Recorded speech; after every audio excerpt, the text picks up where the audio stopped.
Minus cos 2 theta बटे sign 2 theta. तो आप क्या करना है, आपको इस थीटा को हटा देना है यहाँ से और 45 लिख देना है।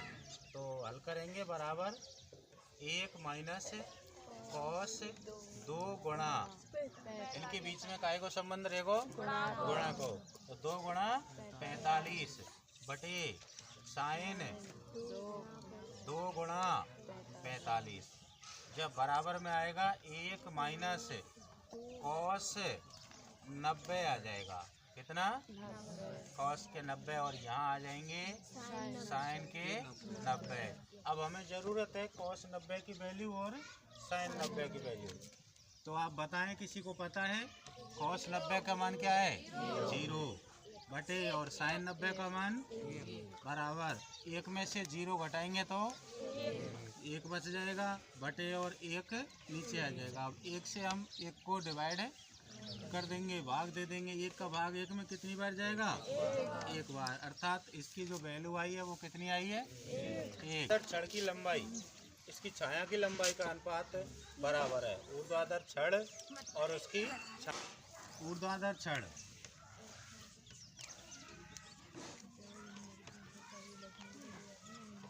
छड़ की ऊंचाई और अनुपात क्या लगाना है हमें? छाया की लंबाई। ठीक है, ये दोनों कैसी है? बराबर। इनके लिए हम एक रेखा के चित्र बनाएंगे छोटा सा, ऐसे। माना कि ये हमारी छड़ रखी हुई है और ये उसकी छाया है। ठीक है, सवाल के हिसाब से सवाल ने बताया है 1:√3। तो छड़ की लंबाई 1 मात्रक है तो आधार उसकी छाया की लंबाई हो जाएगी √3 मात्रक। लंब, आधार और तीसरी भुजा होती है हमारी कौन सी? कर्ण। थीटा ज्ञात करना है। तो थीटा ज्ञात करने के लिए आपको आगे सवाल हल करने की ज़रूरत नहीं है, इनका अनुपात बना लेते हैं। ठीक है, ये हो गया अपना लंब बटे कर्ण नहीं आधार। अपने को आधार दिया है, यहाँ कर्ण नहीं दिया, तो हम आधार को ही पकड़ेंगे। बराबर लंब हो गया कितने का? 1 मात्रक का, और आधार हो गया कितने का? √3 मात्रक का। लंब बटे आधार से बन जाता है tan का थीटा, और यहाँ 1 बटे √3 जो है थीटा सारणी 30 में मान आता है। तो tan से tan हटा दीजिए आप, थीटा बराबर कितना आ जाएगा? 30 डिग्री। तो यहाँ थीटा की वैल्यू क्या है? अब आप सही ऑप्शन है हमारा 30। से केंद्र O वाले वृत्त पर PA और PB स्पर्श रेखाएं परस्पर 80 डिग्री के कोण पर झुकी हुई हैं। ठीक है, एक वृत्त है अपने पास में,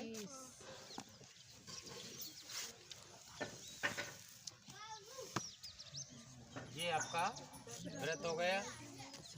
ये वृत्त का सेंटर केंद्र है। वृत्त के बाहर, अंदर नहीं, वृत्त के बाहर कोई एक बिंदु P स्थित है जहाँ से स्पर्श रेखाएं खींची गई हैं। ठीक है, और दोनों स्पर्श रेखाओं के मध्य 80 डिग्री का कोण बना हुआ है। कितने डिग्री का? 80 डिग्री का। तो हमें ज्ञात करना है यहाँ P, O और A।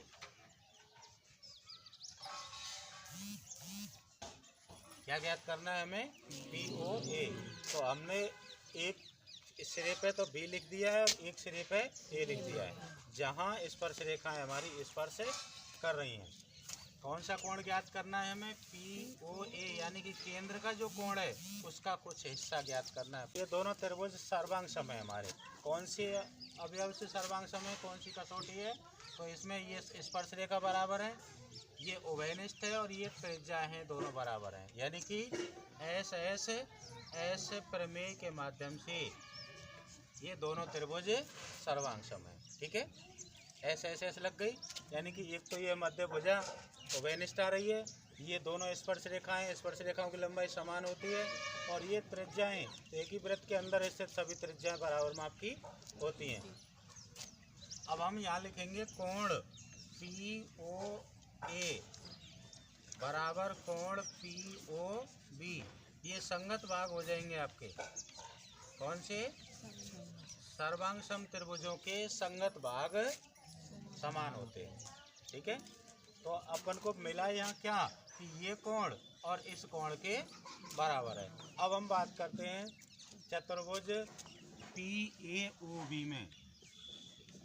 चतुर्भुज PAOB में क्या लिखेंगे कि चतुर्भुज के चारों कोणों का योग कितना होता है? 360 डिग्री होता है। ठीक है, तो यहाँ लिखेंगे कोण P प्लस कोण O प्लस कोण A और प्लस कोण B बराबर कितना बैठ जाना है? 360। अब हम जांच करेंगे कि इन चार कोणों में से कितने कोणों की वैल्यू आपके पास में उपलब्ध है। तो एक तो हमारे पास P की उपलब्ध है और दूसरी हमारे पास A और B की उपलब्ध हो जाएगी। क्यों? क्योंकि स्पर्श रेखाएं सदैव लंबवत होती हैं त्रिज्या पर। ठीक है, तो यहाँ लिखेंगे P का मान अपने पास 80 डिग्री, O का मान अपने पास है ही नहीं है, A का मान हो जाएगा कितना? 90 डिग्री और B का मान भी कितना? 90 डिग्री बराबर 360। 90 और 80 जोड़ेंगे तो ये कुल मिलाकर के बैठेंगे कितने? 260 और 260 का हम कर लेंगे पक्षांतरण माइनस 260 बराबर कितना आ गया? 100 डिग्री आ गया। कौन से कोण का मान आ गया हमारे पास में? कोण AOB बराबर 100 डिग्री आ गया। AOB, जबकि हम बात करें AOB दो जगह बटा हुआ है। AOB दो जगह बटा हुआ है और दोनों कोणों की वैल्यू क्या है? बराबर। तो यहाँ लिखेंगे आप कोण AOB बराबर दो कोण POA, क्योंकि POA और POB दोनों बराबर हैं इसलिए हमने दोनों को एक कर दिया। यानी कि ये और ये बराबर वैल्यू लेते हुए बराबर नाम में रूपांतरण किया और हमने इनको दो बना लिया। अब हमारे पास में इन दोनों पक्षों में से कौन से की वैल्यू है? AOB की कितनी? 100 डिग्री निकल करके आई है अभी यहाँ। तो यहाँ लिखेंगे आप 100 बराबर दो कोण POA और कोण POA ज्ञात करेंगे तो 100 में 2 का पक्षांतरण करते हुए भाग दे देंगे तो कितने डिग्री आ जाएगा? यहाँ 50 डिग्री आ जाएगा। ये इसका अभीष्ट आंसर होगा। छोटी संख्या जिसका सबसे न्यूनतम संख्या जिसका √27 से गुणा करने पर एक प्राकृत संख्या बन जाए। प्राकृत संख्या बन जाए, ऐसी संख्या हमें चुननी है, ऐसी संख्या ढूंढनी है कि जिसका √27 से गुणा करें तो गुणनफल जो प्राप्त होने वाला है वो एक प्राकृत संख्या के रूप में हो। प्राकृत संख्या मतलब एक से शुरू होने वाली अनंत तक कोई भी हो सकती है। अब कौन सी बनेगी? वो गुणा करने पर ही बनेगी। ठीक है, पूर्ण संख्या की अगर बात करता है तो पूर्ण संख्या में तो 0 भी सम्मिलित हो जाती है। यहाँ प्राकृत की बात कर रहा है तो यहाँ 27 के आप गुणनखंड कर लेंगे, 3 का भाग दे देंगे, फिर 9 में 3 का भाग दे देंगे और फिर 3 में कितने का? प्रत्येक अंक 2 बार ले लीजिए आप, कौन सा कम पड़ रहा है। यानी कि 27 से कक्षा 8 में सवाल पढ़ा होगा आपने कि 27 का किस संख्या से गुणा किया जाए कि पूर्ण वर्ग बन जाए।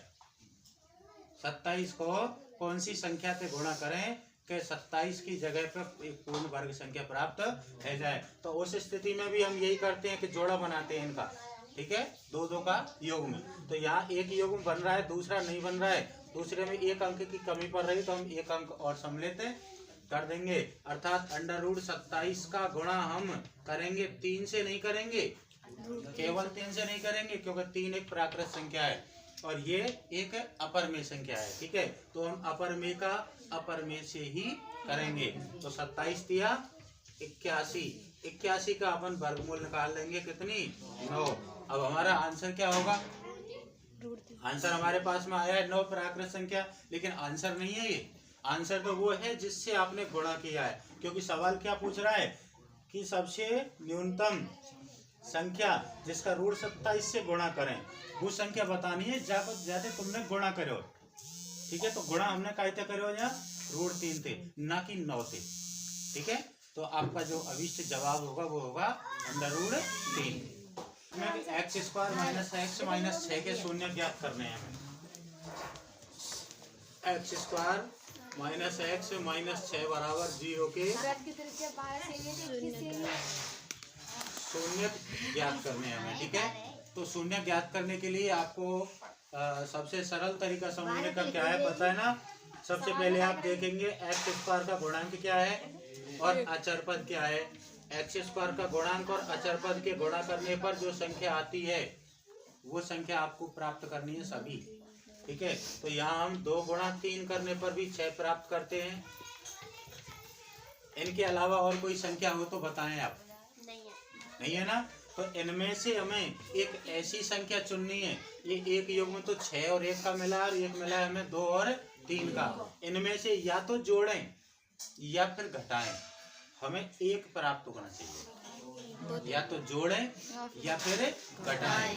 तो अगर हम 6 और 1 को जोड़ते हैं तो 7 और 6 में से 1 घटाते हैं तो 5 प्राप्त हो रहा है। ये तो हमारा नहीं है। अच्छा 2 में 3 जोड़ते हैं तो 5 आ रहा है, लेकिन 3 में से 2 को घटा देते हैं तो क्या आ जाता है?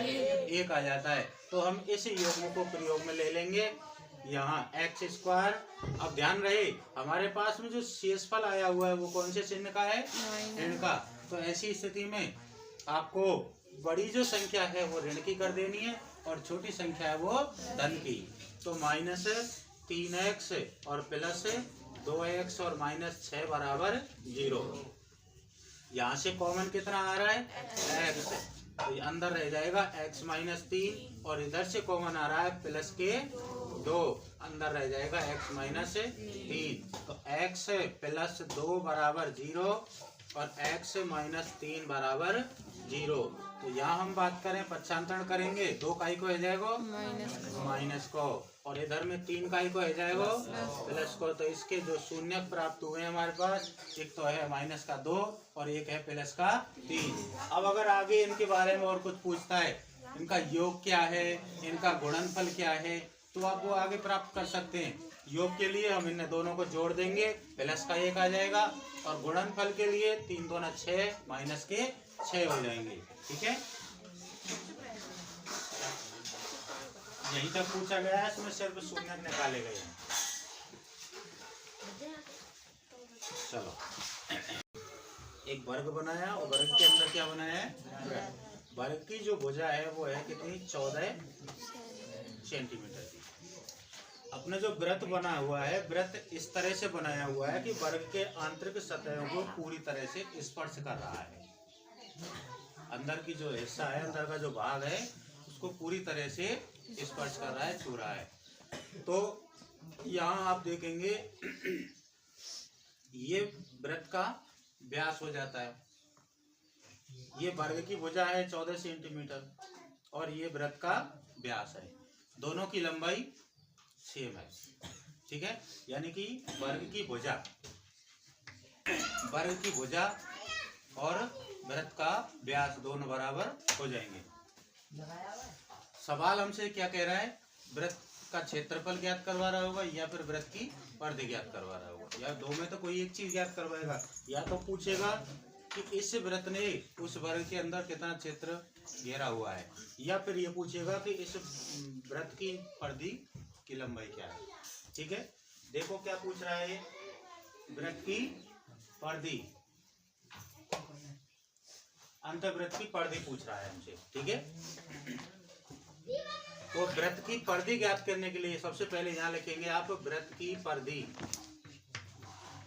वृत्त की परिधि का सूत्र क्या है? 2πr। ठीक है, अब हमें देखने को मिल रहा है यहाँ 2 और पाई का मान आपके पास में उपस्थित है क्या? 22/7 और r का मान हमारे पास है नहीं है, सीधे नहीं है। हमें क्या मिला हुआ है यहाँ? वृत्त का व्यास मिला हुआ है। जबकि व्यास और त्रिज्या की बात करें तो व्यास और त्रिज्या का जो संबंध होता है वो व्यास जो होता है त्रिज्या का दोगुना होता है। त्रिज्या व्यास की आधी होती है और व्यास त्रिज्या का दोगुना होता है। तो यहाँ लिखेंगे आप r रेडियस बराबर व्यास बटे 2। व्यास में क्या करेंगे हम? 2 का भाग दे देंगे। व्यास कितना है हमारे पास? व्यास की माप क्या है? 14 सेंटीमीटर। तो 14 सेंटीमीटर में हम 2 का भाग देंगे तो कितनी बार चला जाएगा? तो 7 सेमी हमारी आ जाएगी इसमें त्रिज्या। अब परिधि ज्ञात कर लेते हैं। परिधि बराबर 2 गुणा पाई को मान, जब तक अन्यथा ना कहा जाए पाई बराबर क्या लेंगे हम? 22 लेंगे। तो 22/7 और गुणा 7। तो क्या करेंगे अपन? 2 का 22 का और 7 का गुणा करके और नीचे वाले 7 का भाग दे देंगे, या फिर सरल करने का जो तरीका है उसे अपनाएंगे। 7 से 7 काट दिया हमने, ठीक है। यानी कि इस 7 का भाग इसमें एक बार दे दिया। क्या आया यहाँ? 1। और 1 का गुणा 22 से करेंगे तो 22 आया, और 22 गुणा 2 करेंगे तो 44 सेंटीमीटर। इसका आंसर आ जाएगा। अपने विकल्प में चुनेंगे क्या है विकल्प में, और अपना राइट मार्क लगाएंगे। अगला सवाल कह रहा है इसमें कि एक कोण थीटा वाले त्रिज्यखंड की संगत चाप की लंबाई ज्ञात करनी है। संगत चाप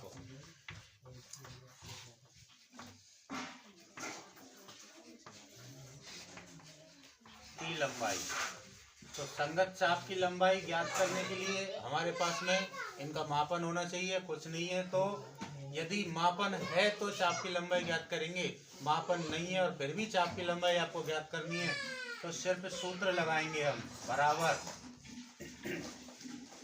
हमारे पास है थीटा बटे 360, ठीक है। इससे थीटा मतलब जो चाप है वो कैटेगरी के कोण कितने के एरिया लेके चल रही है कोण के हिसाब से, और गुणा परिधि से कर देंगे 2πr से, ठीक है।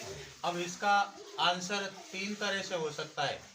ये भी हो सकता है, इसका आंसर ये भी हो सकता है थीटा बटे 180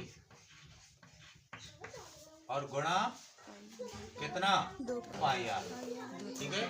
क्योंकि 2 से 2 और 360 सरल हो गए, 2 और 360 आपस में कट गए, विभाजित हो गए, तो बच्चा कुचा ये रह जाता है हमारा, ठीक है। कहीं कहीं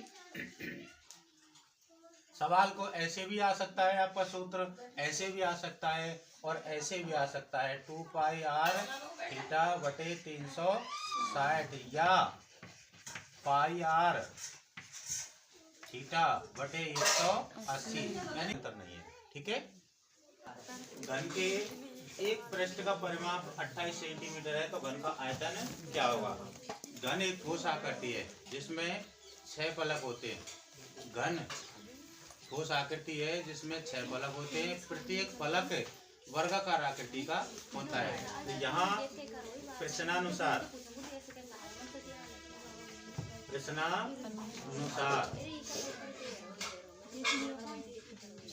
घन के एक पृष्ठ का परिमाप कितना दिया है? 28 सेंटीमीटर दिया है और आपको ज्ञात करना है घन का आयतन।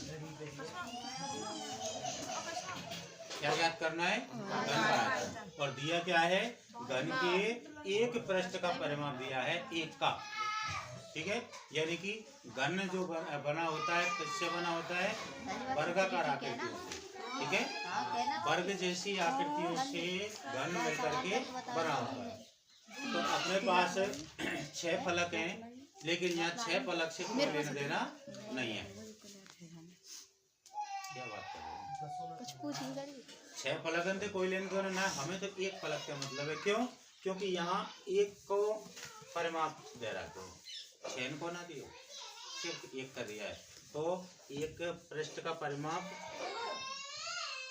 घन के एक पृष्ठ का परिमाप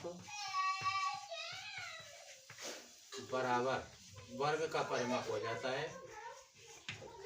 वर्ग का परिमाप बराबर कितना?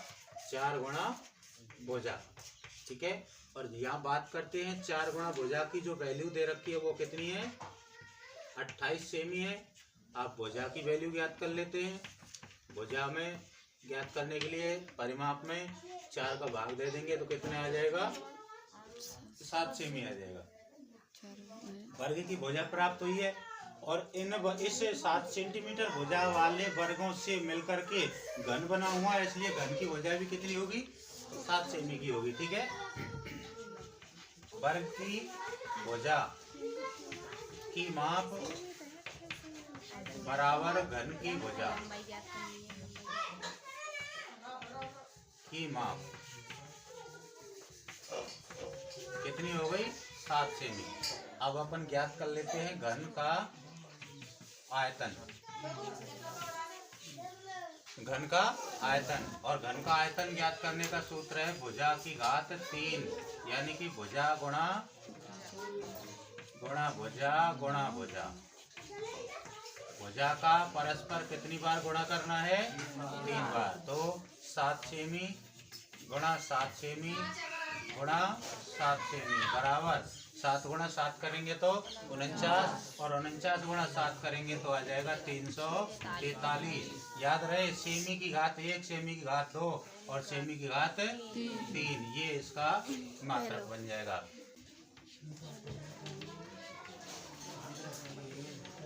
दो बार उछाला गया है।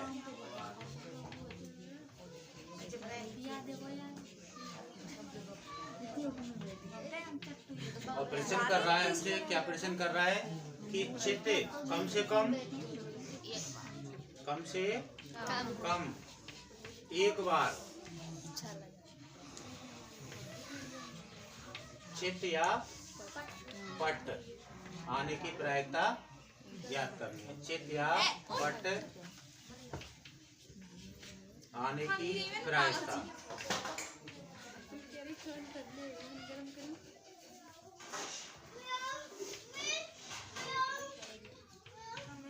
तो सबसे पहले इनके अनुकूल परिणाम की जरूरत है हमें, और अनुकूल परिणाम से भी पहले जरूरत है कुल परिणाम की। कुल घटनाएं कितनी घट रही हैं। तो जब सिक्का को 2 बार उछालते हैं, कितनी बार, 2 बार। 2 बार उछालने पर इसके अनुकूल परिणाम बनते हैं। दोनों में हेड आएगा, दोनों में टेल आएगा। एक में हेड और दूसरे में टेल आएगा, और एक में टेल और दूसरे में हेड आएगा। ठीक है, ये अपने कितने परिणाम बने, 4 परिणाम। ठीक है, अब हमें इनमें से अनुकूल परिणाम लेने हैं। अनुकूल परिणाम, अनुकूल परिणाम के लिए क्या करना है हमें, क्या कह रहा है सवाल, कम से कम एक बार चित्त या पट। तो एक बार चित्त या पट या तो यहाँ आता है या फिर यहाँ आता है। एक बार चित्त या पट या तो यहाँ आता है या फिर यहाँ आता है। कितनी बार आ रहा है, 2 बार। तो हमारे अनुकूल परिणाम होंगे कितने, 2। ठीक है, और कुल परिणाम कितने हमारे पास है, 4। और प्रायिकता ज्ञात करते हैं तो प्रायिकता बनेगी इनकी कितनी, 2/4। सरल करते हुए 1/2। ये इसका आंसर होगा।